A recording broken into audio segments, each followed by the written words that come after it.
transmitía aquellas sensaciones, pero lo que no somos de Alicante también a mí me interesa muchísimo, ¿no? Pero luego también, yo soy profesor de urbanismo y esa visión que tiene Alfredo de la ciudad es muy interesante, muy interesante. Pero además voy a terminar con una cosa sobre Alfredo Campello, que es que ya se lo he comentado y es que me ha encantado. Alfredo Campello escribe bastante en el periódico, ¿no? Es un investigador, pero es un investigador muy especial, ¿no? Porque va buscando las huellas por todas partes. Y el otro día publicó un artículo en el que hablaba de una carta que me va a contar que consiguió por internet por 2 euros. No, ¿a quién se lo ocurre? Es que yo no sé cómo te metes en internet. ¿Salió? Entonces, esa carta, una carta que está escrita por alguien de Alicante, una mujer de Alicante, ¿no? Está escrita en febrero del 39. No hace falta.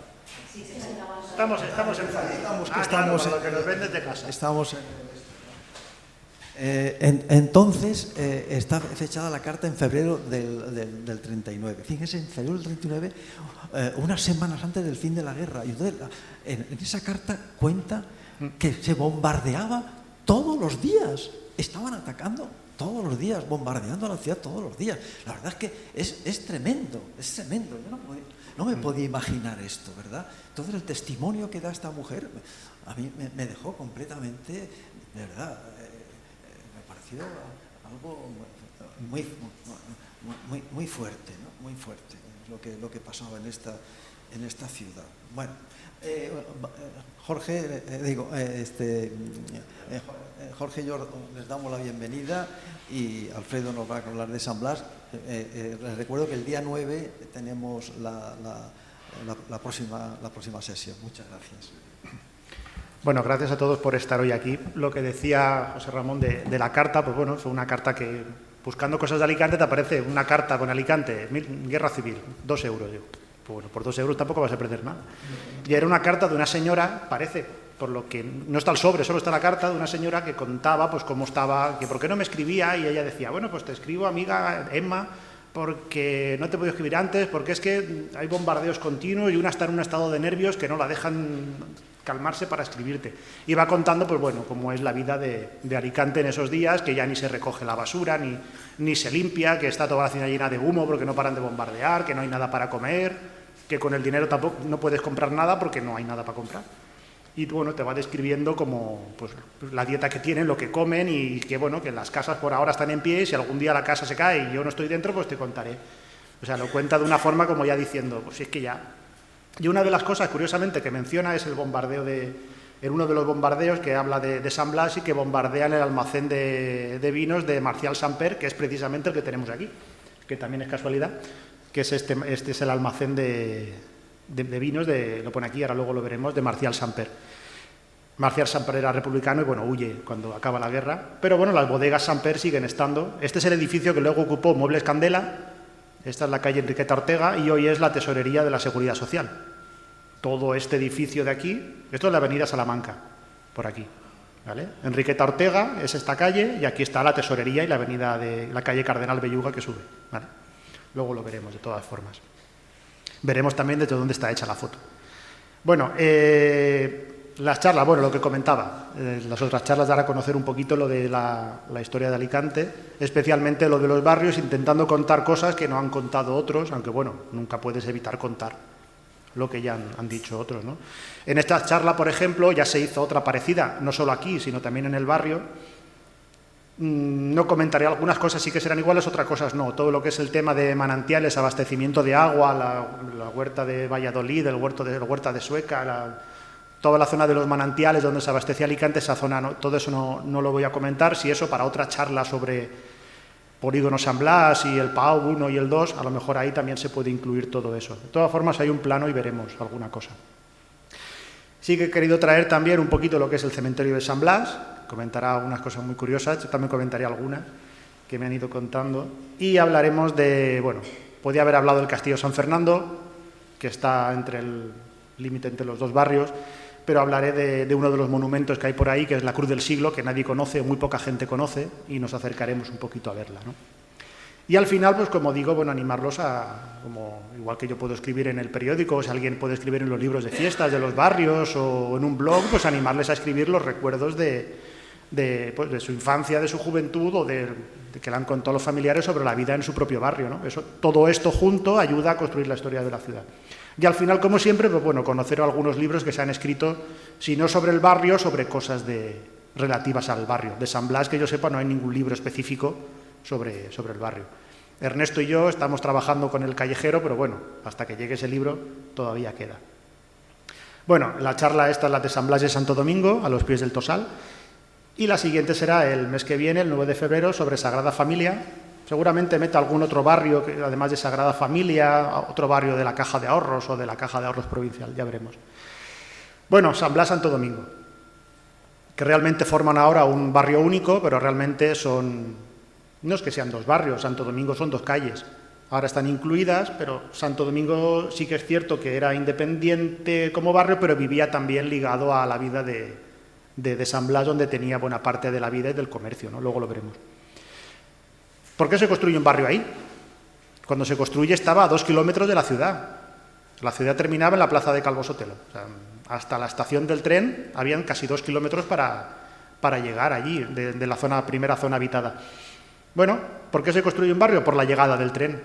Es curioso que ahora que hablamos de que el tren que lo querían retranquear hasta el Puente Rojo, que eso era muy lejos, pues bueno, el tren cuando llega a Alicante en 1858 estaba mucho más lejos, entre comillas, porque había que ir con carros que lo que se proyectaba, ¿no?, cuando se quería retranquear. Bueno. Perdona, en esta imagen... No, si la vamos a comentar. Hay muchas cosas para hablar aquí. Sí, ese no pasa por ahí. Los grabados normalmente cogen, para que queden bonitos, coge lo que hay y el grabador normalmente altera más o menos lo que es la idea. Todo lo que está ahí estaba, pero cambiado un poco de sitio. Ahora lo vamos a ver. Eso estaba así, pero el tren no pasaba por ahí, el tren salía por la izquierda.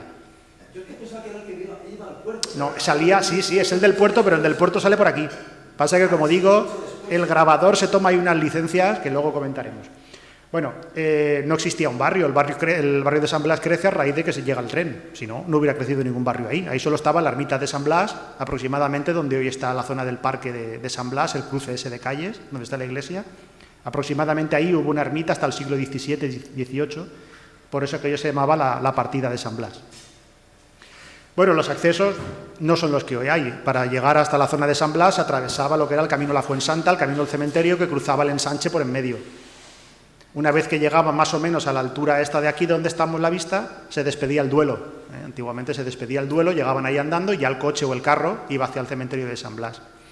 Cuando se construye, eso es curioso, cuando se construye la trama urbana nueva y se crea la Plaza de los Luceros, ya no se hacía el Duelo el camino ya no existía, todo el cortejo fúnebre iba por Alfonso el Sabio y cuando llegaban a Luceros se despedía el Duelo. Más o menos se cambió el camino de sitio, pero la tradición de despedir el Duelo se mantuvo en la Plaza de los Luceros. Eso poco a poco fue desapareciendo. El tráfico y todo, bueno, en San Juan se dejó de hacer porque la carretera estaba llena de coches, entonces se despedía el Duelo en una zona muy estrecha. Pues aquí en Alicante más o menos sería por lo mismo. Volviendo a este tema, para subir a San Blas, pues o subías por delante de la estación o cruzabas los caminos antiguos por en medio del ensanche. Una vez que se hace el ensanche, esos caminos desaparecen. Alguna huella queda en las manzanas, pero ahora lo veremos. Por lo tanto, se crean las primeras industrias y, por tanto, las primeras viviendas. Dice algunos periodistas, Fernando Gil decía que fue el primer polígono industrial de Alicante. Bueno, a ver, polígono industrial, como hoy decimos, no. Pero sí que fue, si no la primera, quizá la primera, una de las primeras agrupaciones de industrias, en este caso 2, que se hizo en Alicante. ¿Qué había por allí? Bueno, antes de ver el huerto del Chorret, vamos a ver, que tiene un nombre muy gracioso, tenemos por aquí, ahora veremos por qué se llama Huerto del Chorret. Vamos a ver un plano de 1812, 1810. Este es de un archivo, de una biblioteca inglesa, no me acuerdo ahora mismo cuál es. Hubo una exposición en Alicante sobre la Guerra de la Independencia, tomé el dato y pedí la copia a los archivos ingleses. Costó poco dinero, me la mandaron. Bueno, pues ¿qué había aquí? Nada. Todo esto es San Blas, el cementerio, donde hoy está la iglesia de San Blas, era todo huertos. Vemos todo lo que son las acequias, balsas, o sea, aquí había agua. Eso es un tema también para explicar. El castillo. Y vemos por aquí una especie de baterías. Bueno, Chorret Battery, una batería de defensa, un murallón para defenderse de ataques. Pero no es el primero, donde hoy está el Corte Inglés. Esta es la avenida de Aguilera, aquí está la Rotonda de la Estrella y Maisonave. Aquí pone Ciudad Rodrigo Redoubt. Pues una especie de muro de defensa por si llegaban las tropas. Todos son nombres, menos este, de batallas de la Guerra de la Independencia contra los franceses. Ciudad Rodrigo, Gerona y Astorga. Todo está para defenderse de la llegada de tropas. Las murallas, la plaza de Calvo Sotelo que tenemos aquí y, como digo, nosotros estamos aquí, para que nos hagamos una idea. Esto es la avenida del Doctor Gadea. Nosotros estamos aquí, en medio del barranco, donde se fusilaba la gente. Entonces, ¿qué había en San Blas? Pues nada, todo campos y zonas de labranza. Aquí había un montículo, que era el monte del huerto de los ingleses o huerto del Chorret. Y como su nombre indica, pues Chorret había un manantial. Aquí estaba donde se construye el barrio de San Blas, era Les Fontetes. Claro, pues otro manantial. El nombre nos lo dice. Entonces, lo que decía, el huerto del Chorret, bueno, lo tenemos por aquí. Era la finca más importante de la zona, llegaba más o menos desde Maisonave hasta las estribaciones del barrio, hasta la avenida Salamanca. Era una finca muy extensa, como digo, llegaba hasta Calvo Sotelo y tenía abundantes, en su momento, aguas del manantial. Se regaba la finca y eran frutas y hortalizas muy apreciadas en el mercado de Alicante. Eran muy famosas cuando se ponían los árboles en flor y se cultivaba todo. Los periódicos hablaban de la belleza que hacía cuando uno subía a las murallas y veía todo aquello cultivado. Ahora ya, pues, no queda nada. Bueno, ya en los años 80, en 1880, se urbaniza parte de este huerto y ya empiezan a aparecer los problemas con la propiedad de la finca entre el ayuntamiento y la familia de Rojas. La familia de Rojas son creo que son los marqueses del Bosc. Ya hubo problemas con ellos por la propiedad del balneario de Aguas de Busot y por los terrenos de estas fincas. El ayuntamiento en tal litigios ya acaba perdiendo. Entonces, tanto en Aguas de Busot como en el huerto del Chorret. El balneario estaba claro que era del Ayuntamiento de Alicante, pero alguien distrajo, por lo visto, algunos documentos, eso cuentan, quizá fue Viravens cuando trabajaba para el Marqués. Bueno, eso nunca se sabrá, se lo echaban en cara a Viravens, quizá, no lo sé. Hubo ahí La cuestión es que el Ayuntamiento pierde el litigio y los terrenos se los tiene que comprar a la familia de Rojas. Bueno, en 1899, pues se resuelven a favor del Marqués del Bosc. El ayuntamiento ya no tiene nada que hacer y le toca urbanizar pagando. La familia, una vez que ya queda claro que los terrenos son suyos, empieza a delimitar su finca y dice, esto es mío. Esto ya, como estos terrenos van a ser míos, empiezan a cortar los pasos a los caminos tradicionales que dejan ya de usarse. Esto pasaba mucho. Cuando empiezan a urbanizar, dividen en parcelas y si este camino queda en medio, pues se corta y ya está. En el año 1910, el arquitecto Fajardo traza los ejes de las primeras calles, de la zona de Diputación, toda esta zona que estamos hablando, Maisonave, Diputación. Y en el año 20 se deja de tener noticias de la finca del Chorret. Hay un incendio y, bueno, por lo visto, desaparecen todas las noticias relativas a la finca. Como hemos visto, existían baterías de defensa construidas en el siglo XVII y en el siglo XVIII se vuelven a usar contra el archiduque Carlos de Austria. Luego, en la Guerra de la Independencia, pues se siguen usando, ¿no? Del huerto del Chorret sí que queda alguna foto, pero ya no, apenas se aprecia nada. Vamos a ver aquí lo que había, que hemos dicho. ¿Qué había en San Blas? Pues vamos a ver, nada, absolutamente nada. Esto es San Blas, aquí está la estación. El ojo central de la estación. ¿Qué había? Nada, huerto. Todos los bancales en escalón, todos los bancales por aquí y los caminos que atravesaban por en medio. Toda esta zona es San Blas. La estación estaba lejos, Aquí andando, por aquí tienes la avenida de Aguilera, que era el camino de Madrid, y de la estación a las murallas, pues bastante. Por aquí está Alfonso el Sabio, Esto es la avenida de Alfonso el Sabio. La calle de Pascual Pérez y el teatro que se ve por aquí, ¿vale? Y la ermita aquí arriba. No había nada. Del huerto del Chorret sí que nos queda una foto aérea del año 29, que yo creo que no es el 29, lo hemos comentado antes. Yo creo que Soto Ameno, no sé si se llamaba. Soto Ameno. Soto Ameno era el camino del cementerio. Ese camino se mantiene. Y subían los coches de fúnebres con caballos. Sí. Y allí estaban las caballerías. Había en mitad de la calle, sí. Allí había un edificio donde estaban los carruajes, sí, estaban ahí. Donde estaba lo que fue el Cine X, al lado el cine, antes era otro nombre, Cine Lux, pues al lado estaba un edificio muy bonito, modernista, que lo tiraron, claro. Ahí estaban los carruajes del cementerio. Creo que era de la Siempre Viva, creo que eran los carruajes de la Siempre Viva. Bueno, de la finca aquí ya no está, ¿vale? Aquí tenemos la estación, la avenida de la Estación, la Diputación construida. Ponen que es el 29, tiene que ser el 31. Aquí los edificios están quemados. Con los sucesos de mayo del 31 la luz atraviesa el edificio, las ventanas no hay cristal, no hay suelo. Esto ya está quemado, tiene que ser el 31. Aquí vemos esta casa de la finca del Chorret, que la corta la avenida, y aquí hacen sombra todos, y aquí vemos una mancha en el suelo, que era la antigua casa que ya está derribada. No hace sombra, con lo cual pues no hay casa. Y el antiguo jardín, que estaba aquí detrás. La parcela más o menos se ve, bueno, lo vemos por aquí, ¿no? Como era la parcela de la casa principal. Se ve la forma de la valla de la Diputación, por aquí más o menos venía. Y luego tenía todo el terreno este de aquí y por aquí arriba. Y esto es el montecito con la balsa, donde estaba aquí se ve un murete que puede ser que sean los restos del fortín del siglo XVII. Total, era un muro de piedra, lo echaron abajo. ¿Vale? Esto es la calle Bono Guarner, para que nos hagamos una idea, y la avenida de Salamanca, que sube para arriba. ¿Y la de arriba es la calle San Juan Bosco? La de arriba de San Juan Bosco y la de Benito Pérez Galdós, que esa no sale, esa la veremos luego, ¿vale? Que veamos que no hay fotos de la casa, en algunas se intuye, pero ya no se conserva la casa del Chorret. Bueno, pasamos ya a lo que... Bueno, aquí la foto que estábamos comentando, ¿vale? Bueno, ¿cuál es el origen del barrio? Las primeras casas las tenemos aquí, las casas de Tato. La calle Tato, Doctor Santaolalla y Carlota Pasarón, y la calle Bono Guarner. Esa manzanita que ahora veremos eran las casas de Tato. Fueron proyectadas por la Razón Social Tato y Sobrinos, que estaba constituida por José María Tato, que es el fundador, en teoría, y los dos, creo que eran dos sobrinos, Tomás Tato, que fue alcalde, y otro sobrino más que no recuerdo. Primero era Tato y hermanos, luego entraron los sobrinos en la... Espérate, un segundito, quería ir para atrás. ¡Hala, ya lo he desvelado! Bueno, estaba, como digo, por José María Tato da Costa. Esto contacté con los descendientes de los Tato y me pasaron toda esta información, que era comerciante de granos y los sobrinos. Tato fallece sobre el 73-79, no me queda muy claro.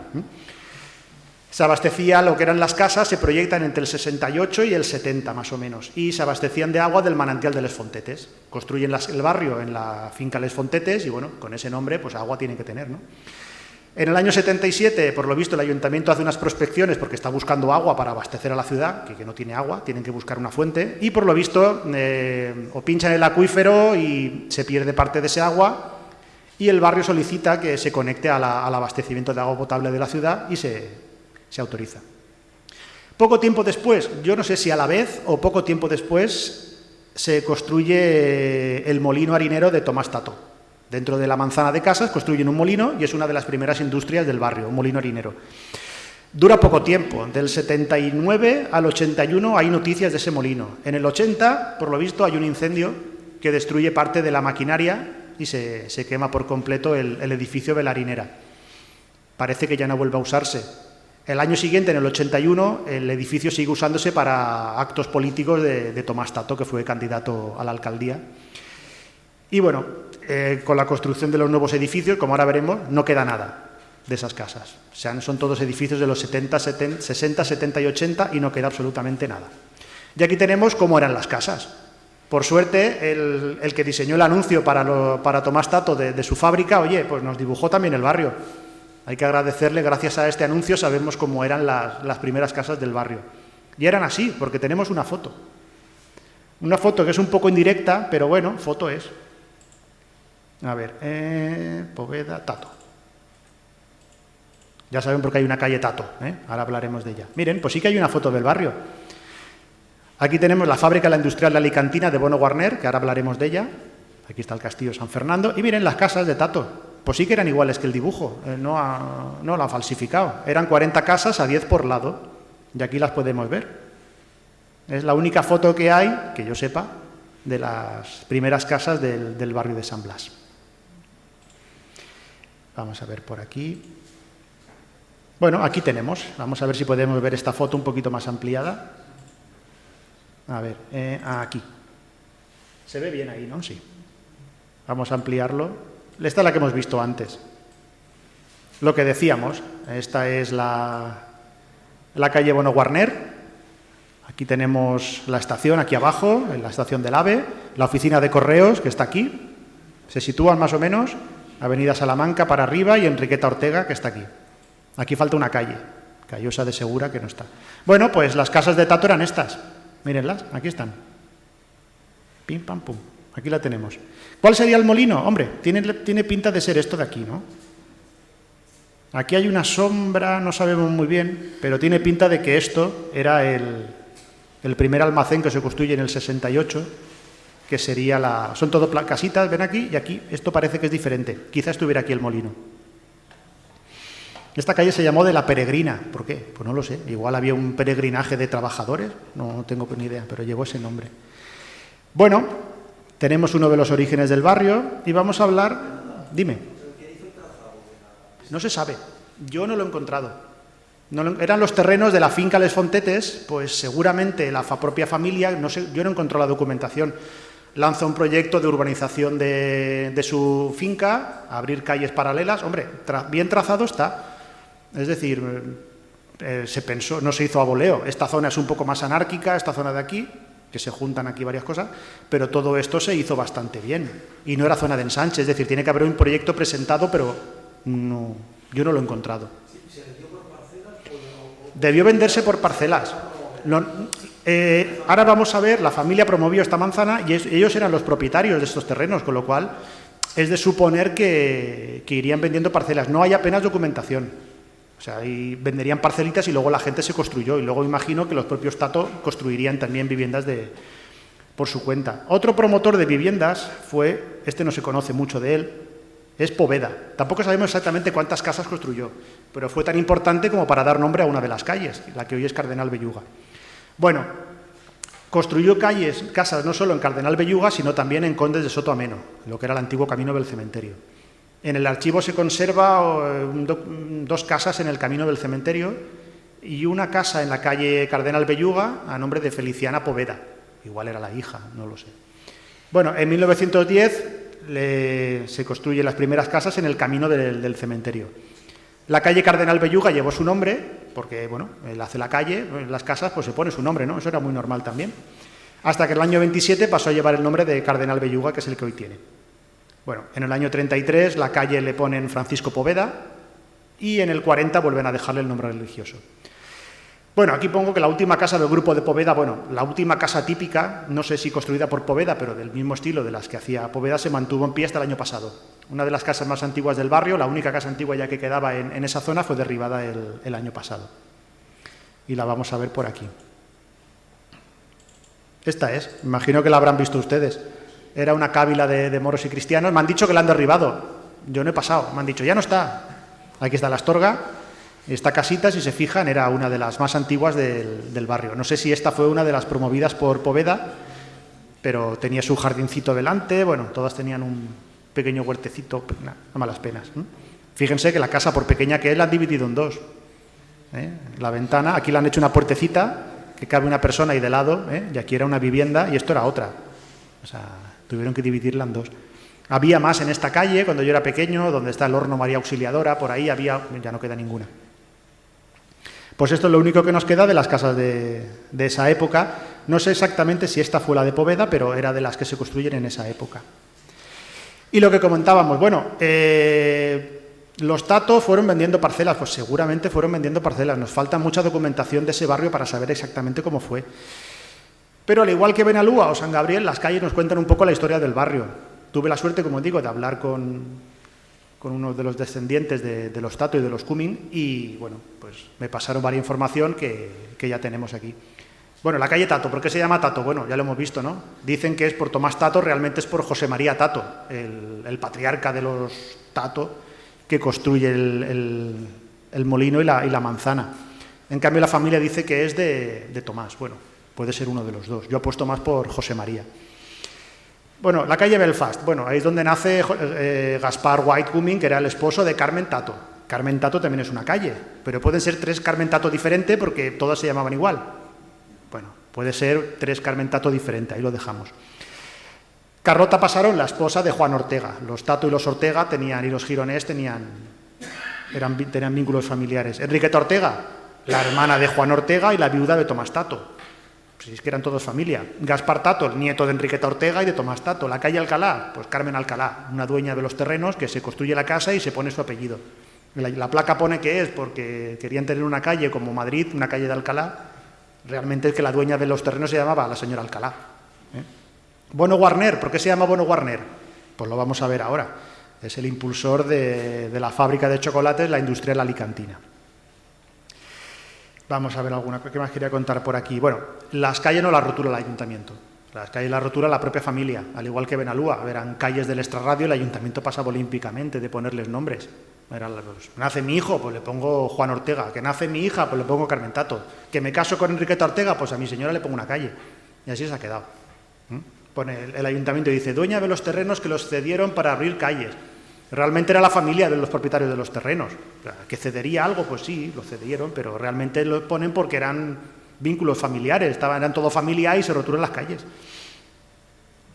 Bueno, ¿qué quería comentar aquí? Bueno, calle Alcalá, Gaspar Tato, Bono Guarner. Vale, Bono Guarner nos lleva a pie a hablar de otra de las industrias del barrio, que es la Industrial Alicantina, un nombre muy genérico, que no nos dice nada. Había muchas que se llamaban así, Industrial Alicantina de tal. Pues bueno, esta era la Industrial Alicantina a secas. Era una de las primeras fábricas levantadas junto a la estación del tren en el año 1875 por los hermanos Rivera Guarner. Antiguamente, entre el 69 y el 75, estuvo situada en una planta baja, creo que era el número 24 de la calle Rafael Terol. Hay noticias y en prensa que nos habla que los vecinos estaban ya hasta las narices del ruido que hacía una fábrica en una zona urbana. Antiguamente no había ningún impedimento de abrir industrias en una planta baja de una casa, en el centro de Alicante. Los vecinos se quejaban y, por lo visto, en esa época, a raíz de esas quejas de la instalación de motores más potentes, deciden trasladarse a un nuevo edificio y construyen una fábrica en San Blas, en la calle Bono Guarner, por eso se llama así, en su honor. Antes era calle de la Estación. Bueno, era una fábrica que hacía chocolates, pastas y pastas finas y fideos. Era muy curioso lo de pastas finas. También tenían uno de los primeros frigoríficos industriales para conservar el chocolate. O sea, hablan del periodista que va a ver la fábrica, lo que además le llama la atención es una nevera gigantesca que metes la mano y se te queda entumecida. O sea, eso no lo habían visto, era muy poco frecuente que una industria tuviera una nevera. Era una de las primeras industrias que tuvieron nevera industrial para conservar el chocolate. Hasta tal punto era importante que tenía acceso a un andén de la estación. Ahora lo vamos a ver, todavía se conserva ese acceso. Y ese andén se mantuvo hasta que llegó el AVE, que se lo cargaron.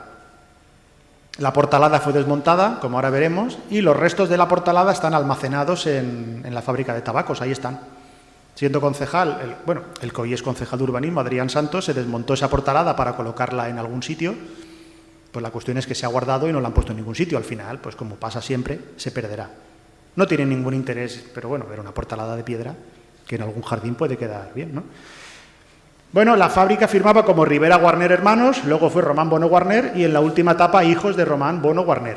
La empresa existe todavía, Pasa que ya no se dedica a los chocolates y a las pastas.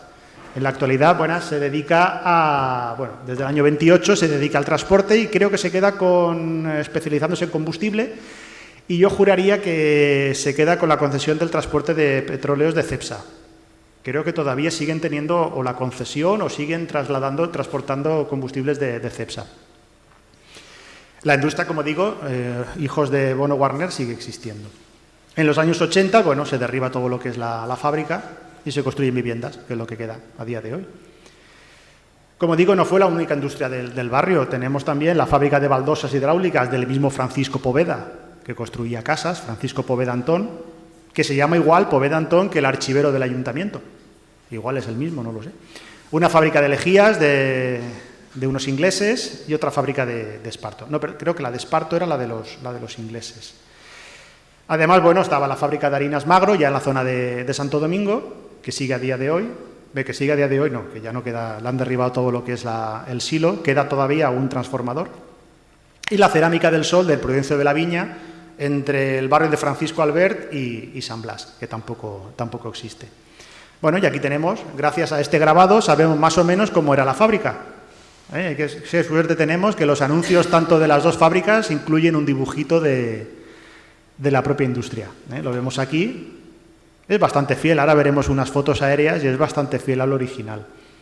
Chocolates de Ribera Warner, vemos el tren por delante, que quede claro que hay una valla y por delante pasa el tren, que está bien comunicado. Y aquí, pues bueno, un anuncio. Pide permiso al ayuntamiento para usar el escudo de Alicante. Si quieres usar el escudo de una localidad, creo que todavía se sigue. Tienes que pedir permiso al ayuntamiento y que te deje usar el escudo municipal. ¿Qué tenemos? Vamos a ver algunas fotos que tenemos de esta industria. Warner, aquí lo tenemos.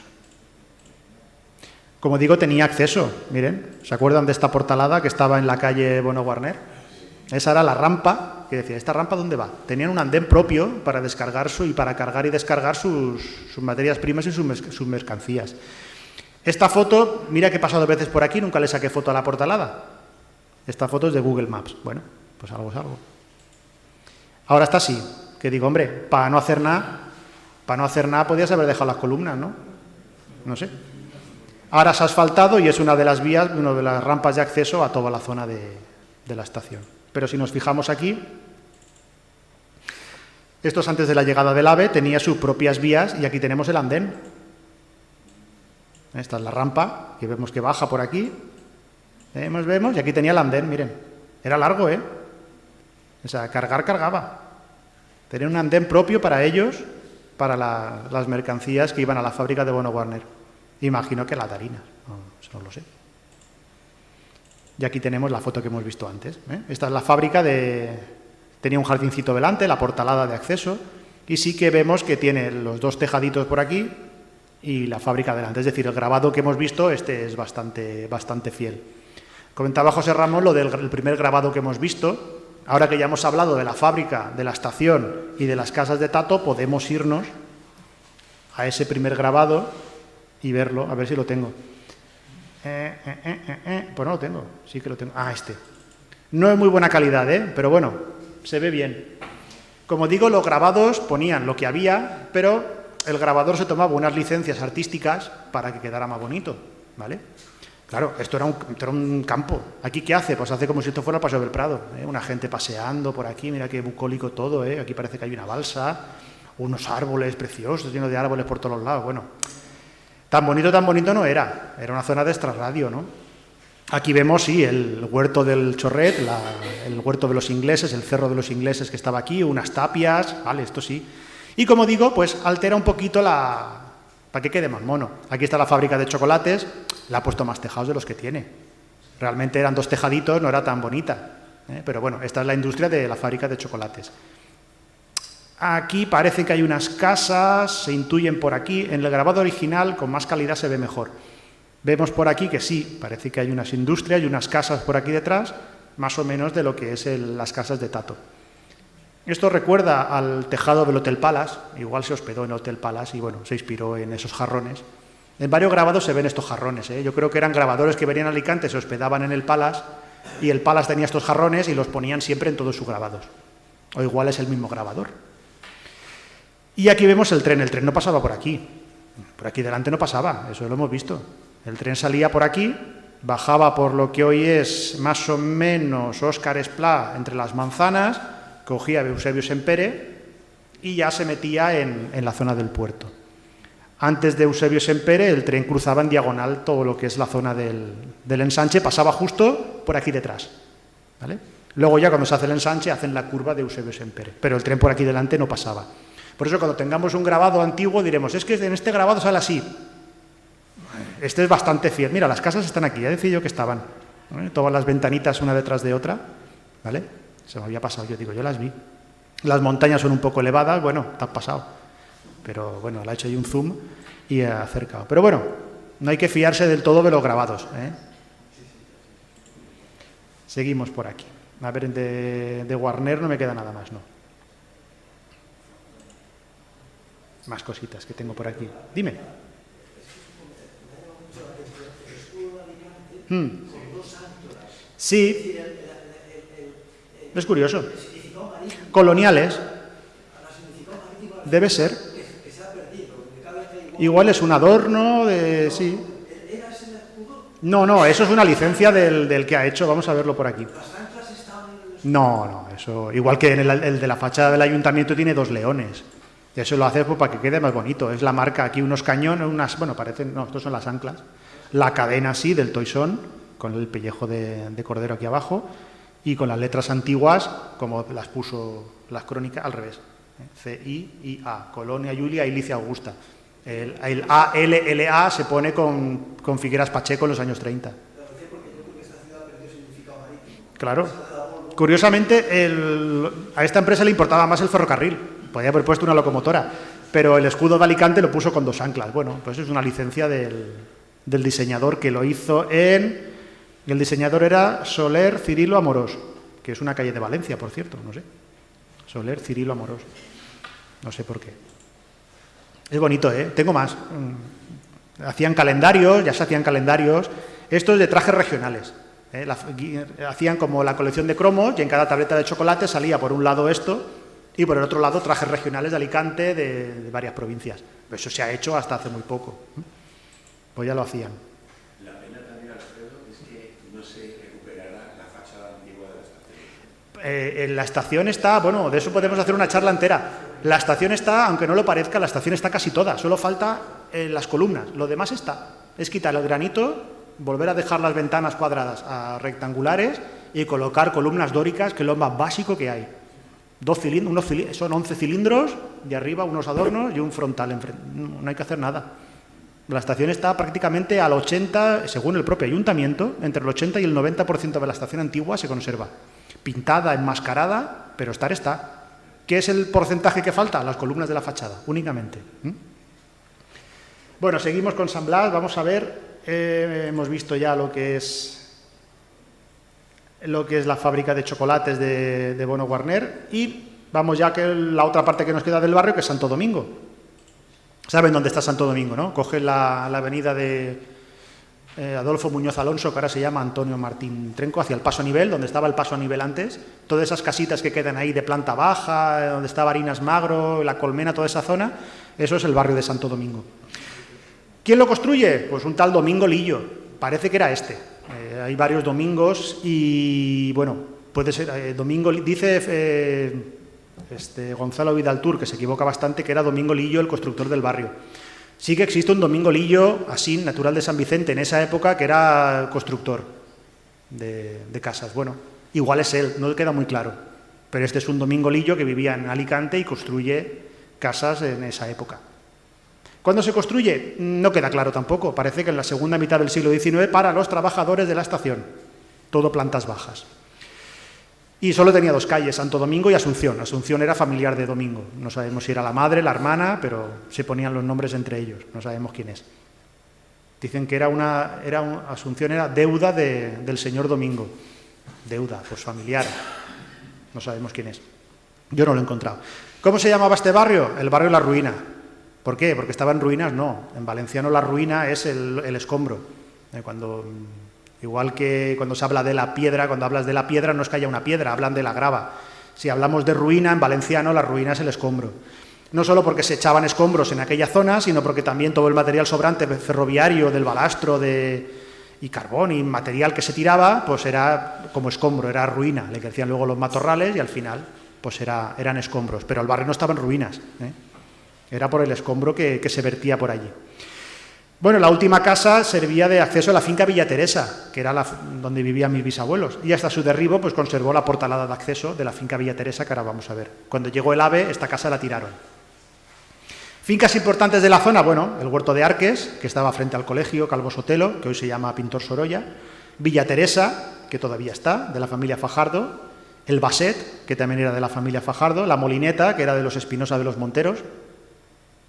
Enlazado imagino, con los Espinosa de los Monteros que conocemos, y una casa que llamaban la Casa de las Bombillas. Había varias fincas, mi tío no recordaba cómo se llamaba. La llamaban de las bombillas porque tenía muchas bombillas, y con el apodo se quedó, mi tío no recordaba. Y luego muchas más fincas en los alrededores. Bueno, este barrio, hablábamos al principio de la carta de los bombardeos, fue arrasado en uno de los últimos bombardeos ya a pocos días del final de la guerra, quedaban 20 días para que se acabara la guerra. Uno de los últimos bombardeos destruye casi por completo el barrio de Santo Domingo. Mi abuela contaba que en uno de los ataques de las sirenas se iban al refugio, que era el Montet, que estaba por donde está al final de la calle Asunción, y allí había un refugio antiaéreo. Antes del refugio se metían bajo de los puentes del tren, con lo cual muy seguro pues no era, ¿no? Dice que en uno de los bombardeos, tiene que ser ese, porque fue el único bombardeo que atacan Santo Domingo. Seguramente por atacar la estación las bombas acaban en Santo Domingo, porque en Santo Domingo no había nada. Dice, contaba ella que cuando fue a su casa, la bomba había reventado la casa y que el tejado había caído al suelo. Dice que el tejado estaba perfecto, o sea, que no es que la casa reventó y el tejado cayó. O sea, no es que cayera una bomba y destrozara la casa. La propia presión, la onda expansiva, reventó la casa y el tejado se quedó en el suelo. Dice que se quedó como si no hubiera casa, era un tejado en el suelo. Dice que solo se salvó una pared y el canario, que estaba en una jaula, que sobrevivió al bombardeo. Entonces mi bisabuelo con una caña dice que bajó a la jaula del canario y se fueron a vivir a otra casa. Realmente destruyó la práctica totalidad del barrio, cerca de 40-50 casas que son todas. O sea, prácticamente todas las casas o fueron destruidas o afectadas. La suerte es que luego se reconstruyó. No hubo víctimas. Era un barrio que estaba situado en un barranco, el barranco de San Blas, y las riadas se lo llevaban por delante cada 2 por 3.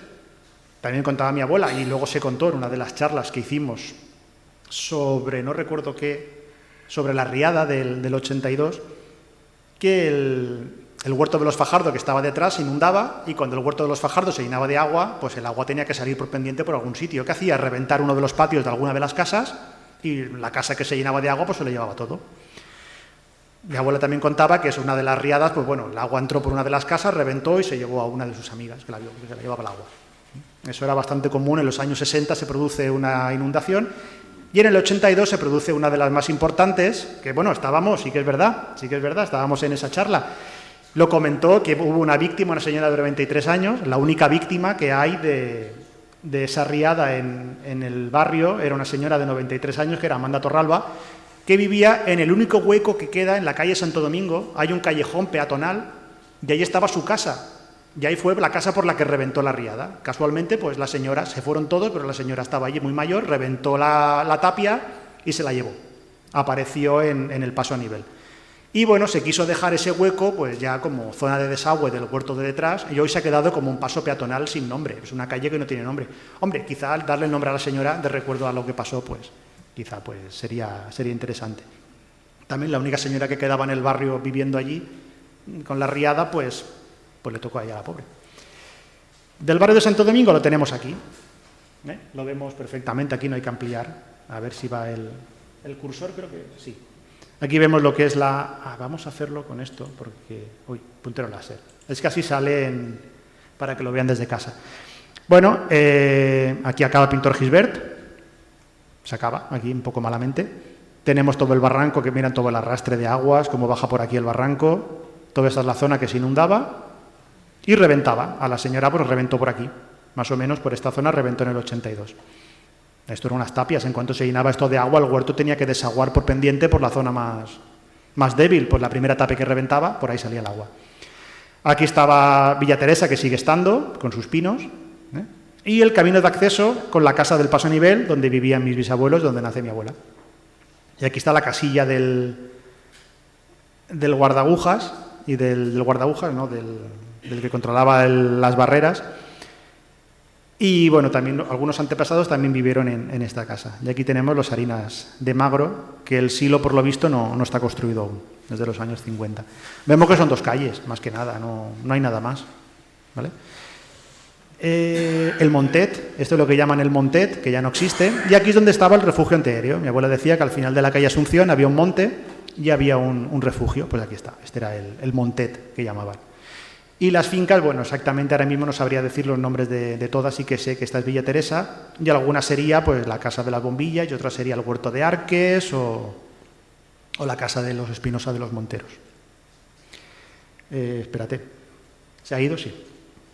Y aquí tenemos lo que decíamos de Santo Domingo. La casa del Paso Nivel, esta estuvo hasta hace unos años, que se derribó para hacer la nueva calle. Pues esta era la entrada de Villa Teresa.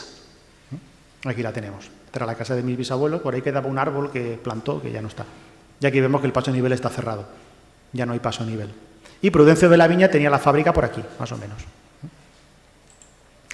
Nos vamos a meter ya con lo que es la parte final, que es el cementerio de San Blas, lo que comentábamos. Bueno, esto va a ser quizá lo más curioso, ¿eh? No por el cementerio sí, sino por el final, por cómo se fue desmontando. Esa es bastante... cómo se hacían las cosas antes. Bueno, es un cementerio que se construye en el año 1905 tras la epidemia de fiebre amarilla. El que tenemos ahora se construye en el 18 por la epidemia de gripe española. Este se construye a toda prisa por la epidemia de fiebre amarilla. Se construye en terrenos del conde de Sotoameno, por algo se llama así la calle, a iniciativa de un sanjuanero que era el deán de San Nicolás, que era Antonio Sala. La capilla se construye más tarde, por las prisas, gracias a un donativo de una mujer de la burguesía alicantina, se construye la capilla en 1852. Era un cementerio católico, era un cementerio de la Iglesia, pero claro, según van estallando revoluciones y gobiernos republicanos, pasa a propiedad de la ciudad en varios momentos. En 1868 pasa a ser municipal, luego se le devuelve. Con la Primera República vuelve a ser municipal, luego se devuelve, y en la Segunda República vuelve a ser municipal y con la dictadura se devuelve a la Iglesia. Fue ampliado varias veces, en el 76, en el 89 y en el 18 a cargo de la Iglesia, y en el 68, cuando es municipal, a cargo del Ayuntamiento. Ya desde finales del siglo XIX se quería construir en San Blas un nuevo cementerio porque ya se estaba quedando pequeño. Vemos que en el 76 se amplía. Y ya se alertaba del mal estado de conservación. Dicen que era pequeño. No es que fuera pequeño. Vamos a verlo que pequeño no es que fuera, estaba abandonado. En la década de 1910 se adquieren terrenos de la finca El Toll, en la zona de donde hoy está el cementerio municipal, esa era la finca El Toll, y se construye el nuevo cementerio. Y como digo, entra en servicio sin tapias, sin puertas y sin nada en el año 18. Sin tapias, en medio de la nada, pues bueno, tú entierras algo en el suelo y te vas, pues sabes que hay alimañas y bueno, pues había noticias en la prensa que hablaba de que había que hacer tapias al cementerio porque los animales iban a escarbar. Entonces, bueno, hubo que construir a toda prisa las tapias. Eso es otro tema del que hablaremos. Es que el tema del cementerio, las cosas que te van contando la prensa y cosas que se sobreentienden suelen ser bastante terribles, ¿eh? En el año 25 es clausurado, pero la Iglesia gana el juicio y se vuelve a reabrir. En el 31 se cierra definitivamente y empieza el traslado ya de los primeros panteones al nuevo cementerio municipal. Entre ellos los restos de Pantaleón Bonet y los mártires de la Libertad, que menos mal que se trasladaron en el 34, si no, después de la guerra ya no se hubieran trasladado. Y a Joaquín Vicenta, que está enterrado en el cementerio municipal ahora. Antes estaba en San Blas. Como digo, el ayuntamiento, bueno, cede de nuevo a la propiedad. En el 54, por lo que se cuenta, es asaltado, profanado, saqueado, roban todo el hierro posible, todo lo que se puede robar, profanan las tumbas de ilustres alicantinos, no dicen de quién. Dicen, los restos están revueltos y nunca sabremos de quién son. Imagínense hasta qué nivel llegó el saqueo, que el ayuntamiento dice que esto se clausura definitivamente y se derriba. Y en el 59, 58, 59 se crea una comisión liquidadora mixta entre el ayuntamiento y la Iglesia y se vacía, o no, todos los restos del cementerio y se construye la iglesia y el nuevo barrio, ¿vale? La piedra de los panteones es vendida en subasta y algunos elementos son reubicados por la ciudad. Y esto es lo que vamos a ver ahora a continuación. Lo que decíamos del cementerio. Bueno, cementerio. ¿Dónde estaba el cementerio? ¿Dónde está la foto? Aquí. Esta es la foto aérea de los años 30. Esto es la iglesia de San Blas. ¿Vale? La iglesia de San Blas está aquí. Están en las oficinas del propio cementerio.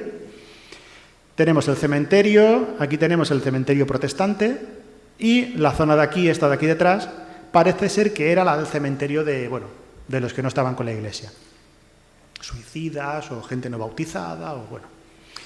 Vemos que pequeño no era. Aquí hay otro solar, aquí vemos una ampliación, o sea, había terreno para ampliar el cementerio, o sea, había espacio para haber seguido construyendo. El problema es que la ciudad ya llegaba prácticamente hasta aquí, ya no tenía ningún sentido. En otras zonas de Europa los cementerios quedan dentro de la ciudad, en Alicante pues se decidió derribarlo. Y aquí vemos, comparándolo con lo que tenemos hoy, dónde estaba el cementerio. ¿Ves? Aquí tenemos la iglesia de San Blas, la zona que quedaba aquí vacía, y todo lo que se fue vendiendo, el camino de Ronda por aquí detrás, todo lo que se fue vendiendo para construir. Esto es la avenida Doctor Rico, este es el parque de San Blas y la avenida que baja a lo que es el paso a nivel. Y el colegio, construido en los años 30, el colegio estaba conviviendo con el cementerio. El colegio antiguo, en tiempos de la República, y el Joaquín Sorolla nuevo, que está aquí. ¿Vale? Este es el colegio, y aquí vemos la parcela. ¿Qué queda de este cementerio? Como digo, se desmonta, pero algunas piezas todavía se conservan en la ciudad. Bueno, vamos a ver unas vistas del cementerio. Esta foto me encanta. Esta la encontré también por internet, bastante bien de precio, y es inédita. A mí me gusta, sobre todo, es de finales del 19. Miren aquí las tumbas que están al otro lado de la tapia. Los panteones de los ricos y la gente pobre, pues bueno, se enterraban pues donde se podía. Miren, ahí pone escrito con pintura quién es cada uno y te echa el agua del tejado, te lo echan encima, de las tumbas. Bueno, siempre ha habido clases. Y esta foto me gusta mucho porque hay, bastante curioso, nos sale aquí este señor, que va a estar ahí el hombre apoyado llorando o está pensando y está justo sentado en un banquito delante de una tumba, ¿verdad? La foto es que tiene muchos detalles, luego volveremos a ver esta foto, ¿vale? Porque vamos a ver un poquito lo que nos queda del viejo cementerio, que todavía quedan cosas. Bueno, lo primero que nos queda, esta columna, la conocen en lo alto del Castillo San Fernando, era una de las tumbas del cementerio, y el ayuntamiento, con Agatángelo Soler, oye, pues decide reubicar pues, tumbas en la ciudad para hacer monumentos. Este es el monumento a los héroes alicantinos de la Guerra de la Independencia. Vale, pues muy bien ubicado en el Castillo San Fernando. Luego lo veremos en la foto. ¿Qué más tenemos? Bueno, tenemos por aquí, en el Castillo de Santa Bárbara, el monumento a Félix Berenguer de a Nicolás Peris, el alcaide de Castillo. Aquí lo tenemos. Otra de las tumbas, la tumba de Berenguer de Marquina, ya no está dentro, ha quedado como monumento conmemorativo a Berenguer de Marquina, pero era su tumba. Hay un detalle muy bonito, fíjense qué escudo tiene. Era marino, mira el cañón por aquí, era virrey de Nueva España, en América, con las anclas, bueno, era una persona importante. Todo esto tiene que tener un significado que yo desconozco, ¿vale? Pero bueno, todo tiene que tener un motivo, en los escudos todo tiene un motivo. Y aquí la placa conmemorativa que habla de, bueno, Berenguer de Marquina, teniente general de la Armada, gobernador y capitán general de Filipinas, virrey de Nueva España. ¿Fotos del cementerio? Bueno, la que hemos visto. Bueno, ¿qué más nos queda? Esta columna, colocada en el año 60 en el casco antiguo, en lo alto del todo, por instancias de Agatángelo Soler. Fíjense bien, que ahora la vamos a ver, todo esto que hemos visto lo vamos a ver en la foto. Perdón, me falta una. ¿Sabían ustedes que en el castillo de Santa Bárbara hubo una pirámide? ¿Alguien la recuerda? Era una tumba del cementerio y colocaron una placa conmemorativa porque decían que en Alicante había muerto Amílcar Barca. Luego se descubrió que la interpretación que habían hecho de la placa no era correcta y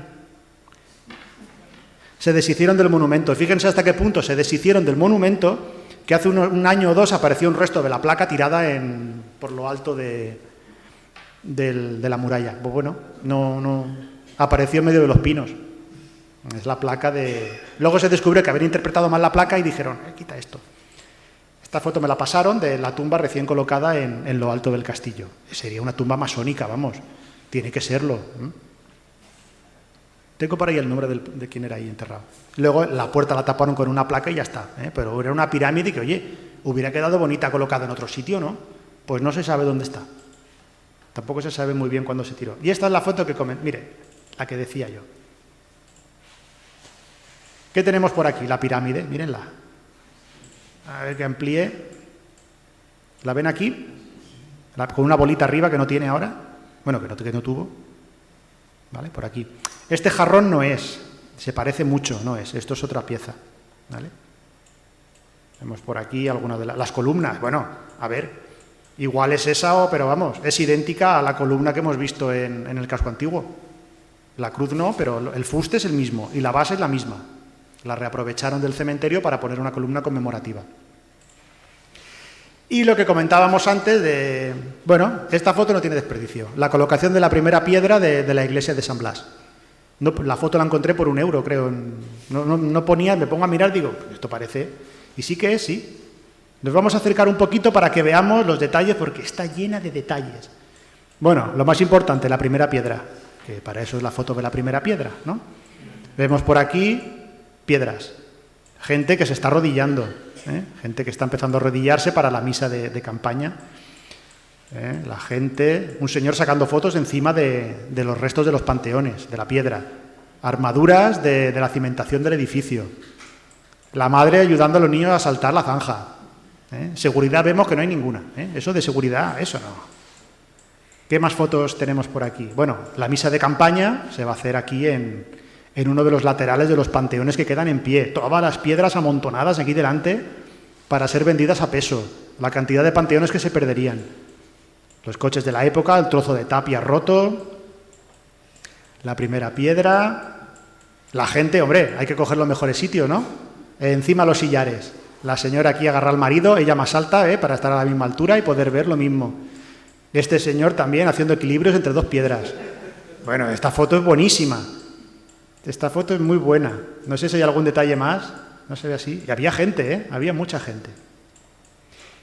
Y luego pues todo lo que hay por aquí detrás construido, que no se aprecia muy bien. Alguna foto más, bueno, el cementerio, aquí lo tenemos. De esto, bueno, poco más quiero comentar. Si no se nos va, vamos a ver ahora lo último que nos queda ya y con eso terminamos, que es el monumento que hemos comentado de la Cruz del Siglo. No sé si la conocen ustedes, la Cruz del Siglo. Aquí tenemos una foto, lo adelanto y así lo pueden ver. Cruz. Más fácil. Esa está en el patio del Colegio La Aneja, esta cruz. No sé si han subido ustedes si suben por una de las laderas del castillo, antes estaba en terreno público, ahora se ha quedado dentro del patio del Colegio de La Aneja. Y aquí tenemos la columna. Hoy está, pero ahora contaremos qué le pasó. Bueno, esta es la foto. Si se ponen en la calle Santa Felicitas y miran para arriba, entre los eucaliptos estos, se ve una cruz. Ya no se ve, antiguamente se veía mejor. Bueno, es un monumento muy poco conocido que se construye para conmemorar la entrada del siglo XX, que según la Iglesia iba a ser el mejor siglo para ellos. Igual se equivocaron. Era obra del arquitecto modernista Enrique Sánchez Sedeño. Esto no se sabía hasta que hizo un artículo para Alicante Vivo y se descubrió, era un monumento anónimo y descubrimos que lo regaló el proyecto Enrique Sánchez Sedeño, que era un arquitecto modernista, el único que tuvimos prácticamente. Fue una propuesta lanzada por un periódico católico, el Semanario Católico, abriendo una suscripción popular para levantar una cruz de hierro en la Serra Grossa. Primero en la Serra Grossa. Se abren donativos. Parece que el tema de los donativos no funcionó muy bien. De hecho, la prensa republicana se reía de que no estaban recaudando nada para construir la cruz. ¿Quién paga la cruz? La burguesía local, el ayuntamiento, la Iglesia y Clemente Miralles de Imperial, uno de los fundadores de Benalúa, que da 100 pesetas. Y bueno, promociona el tema de la cruz por Madrid. No consiguen mucho dinero. Y al final dicen, bueno, subir toda la piedra a lo alto de la Serra Grossa, que no existen caminos, nos va a costar bastante. Y no tenemos dinero. ¿Qué hacemos? Pues nada, lo llevamos a Altosal, que nos pilla más cerca. El cantero Ramón Ibáñez no llega a tiempo para la entrada del nuevo siglo, que el siglo entra en 1901, no en 1900. El siglo XXI entró el 1 de enero del 2001, no en el año 2000. Celebramos la entrada 2 veces. Aquí al menos sabían cuándo entraba el siglo nuevo. Y la inauguraron el 20 de enero de 1901. Acudieron 2.000 personas, que son bastantes, entre creyentes y detractores. O sea, había gente también, por lo que pone la prensa, deja caer que algunas personas dijeron algo. Y la cruz aguanta en pie hasta que en marzo del 34 la vuelan con dinamita. Es destruida y nadie la reconstruye y los restos quedan tirados por el monte. Después de la guerra, en el 39, el ayuntamiento aprueba reconstruir todas las torres de la ciudad, todas las cruces del término y construyen la Cruz del Siglo. Y se adjudica la obra pues, a un tal Manuel Tendero, que presenta varias propuestas hasta que baja un poco el coste y se queda con la obra. Hace 10 años fue restaurada y la cruz se encuentra hoy pues, en el patio de La Aneja. Con esto termino, quería ver un poquito lo que son las fotos. Esta es la cruz. Si se fijan, tiene colores diferentes. Aún los tiene, aunque se ha restaurado. Son los trozos originales y los trozos añadidos de la voladura. Y este es el proyecto de reconstrucción en el año 39. Aprovechando, como digo, las piezas. Fin del medio siglo. Hombre, del medio siglo no, ahí te lo han tachado. Fin del siglo. En medio no. Y ya por último vemos lo que son, como siempre termino, con el tema de bibliografía. Aquí tenemos, bueno, básicamente lo que hay escrito es del cementerio. Es el libro de Gonzalo Vidal-Tur, que es el que siempre se menciona, pero hay otro más interesante y más cortito, que es el de Vicente Martínez Morella, que recoge todo lo que son la historia del cementerio con documentos y además la antología epitáfica, es decir, todos los epitafios y los poemas del siglo XIX que había en las lápidas, que todo eso se ha perdido. El libro de Alicante Vivo, donde hablo de la Cruz del Siglo, y bueno, José Guardiola Picó habla también un poco del ensanche de San Blas y del cementerio. Hay mucha documentación en el archivo municipal y en el archivo de urbanismo. Y nada, simplemente darles a todos las gracias por haber estado aquí y nos vemos el 9 de febrero con la charla sobre el barrio de la Sagrada Familia.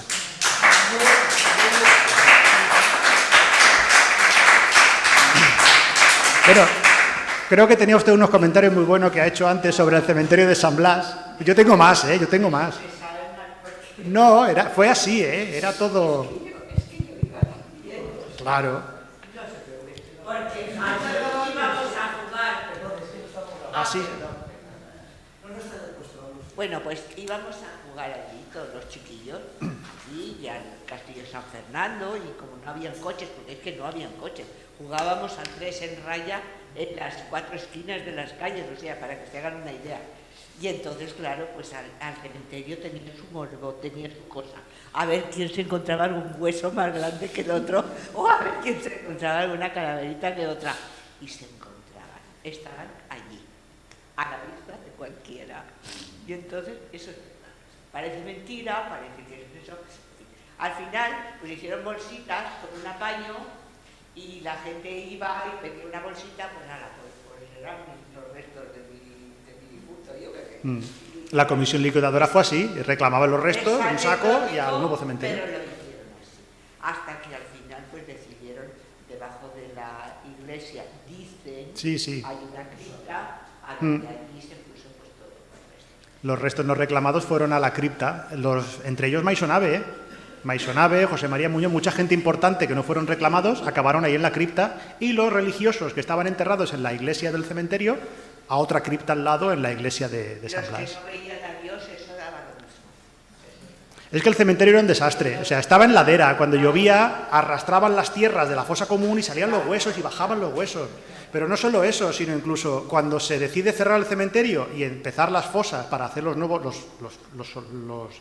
cimientos de los nuevos edificios, se supone que habían sacado todos los huesos, se supone, pero claro, ya no quedaban cruces de madera ni quedaba nada. Toda esa tierra se llevó luego a la zona del hipódromo y se aplanó todo aquello. ¿Qué pasa? Porque mucha gente de los que fueron niños de los años 60, pues recuerdan haber jugado con... Es que era tierra, piedras y huesos machacados, había vértebras, calaveras, o sea, todo lo que no era desastroso. Se echó todo, o sea, el cementerio aquel se clausuró de una forma lamentable. Pero es que en aquella época... Y era de la iglesia. La muerte y el tema del enterramiento, todo eso también consideraba la vida normal y corriente, y entonces tampoco se dramatizaba tanto. Había que mucho tiempo, Yo he visto más muertos, que no sé qué, porque yo tenía un primo que era monaguillo y me decía, ¡Viva, muerto! El cementerio entraban los niños. En la prensa habla de que la gente se cuela no solo a robar, sino niños que entran a jugar y a esconderse por allí a ver qué encuentran. Claro, a ver, eso nos atrae a todos a ver qué hay ahí. Pero curiosamente ahora, sencillamente, los incineramos y a lo mejor los colamos por el aire. Sí. Cuando vayan al Castillo Santa Bárbara, lleven cuidado cuando se asomen a las troneras de los cañones para ver el paisaje, porque a veces, cuando van a tirar las cenizas, que es ilegal, no llegan al borde porque la muralla es así de ancha y las cenizas las tienes delante. O sea, si sopla el aire, que me ha pasado, te vienen a la cara. O sea, que son unas cosas bastante... El cementerio actual, la parte que está abandonada, las zonas tumbas abandonadas, se encargan de que se tapien y vaciarlas. Pero este cementerio llevaba ya 30 años abandonado y en una desidia total. O sea, la prensa lo cuenta, por favor, hagan algo, que esto es una poca vergüenza.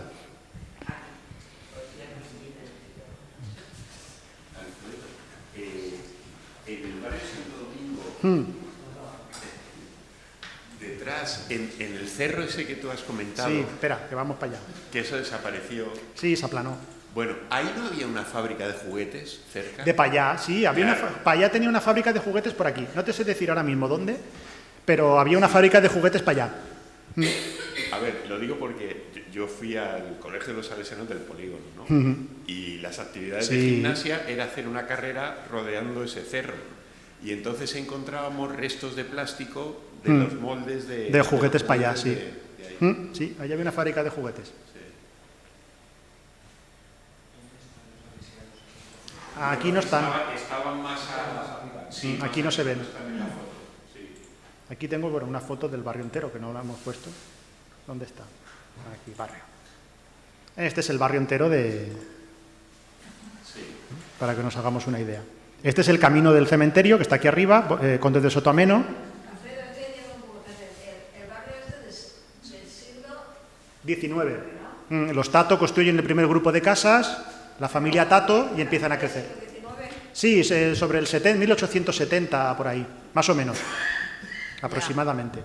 Pero comenzó como Se crea una de ferroviarios. Sí, porque había una fábrica y las industrias empiezan a colocarse al lado. Construyen un grupito de casas para trabajadores de las fábricas y poco a poco los Tato van vendiendo y se va creando lo que es el barrio que hoy conocemos. Y luego Santo Domingo, que está aparte. Y aquí vemos lo que es el camino del cementerio, como pasaba por aquí, en diagonal, seguía en diagonal. Aquí se ve todavía un trozo. Aquí se hace la plaza del General Mancha y, bueno, Salamanca. Este es el chalet, debe ser de la familia de Carlota Pasarón, que tenía un chalet en esa calle, pues el único chalet que hay es este. Tiene que ser el suyo, no lo sé. La finca de Santa Teresa no se mantiene. Santa Teresa, Villa Teresa, sí, Es una pena está porque aquí. eso cae. Esta es. Es una pena porque eso si no... Sí, está protegida. Cada vez se va quedando con menos terreno, pero ya se supone que no le van a quitar más. Ahora llega hasta aquí, más o menos, la tapia. Pero esto era la avenida, que era una avenida de geranios, que decía mi abuela, que era un camino de geranios hasta llegar a la finca. Tenía alguna foto de mi abuela delante, pero bueno, no he traído... Como no hablaba de la finca, no he traído más. Una cosita más, pues ya está. Bueno, pues nos vemos el día 9.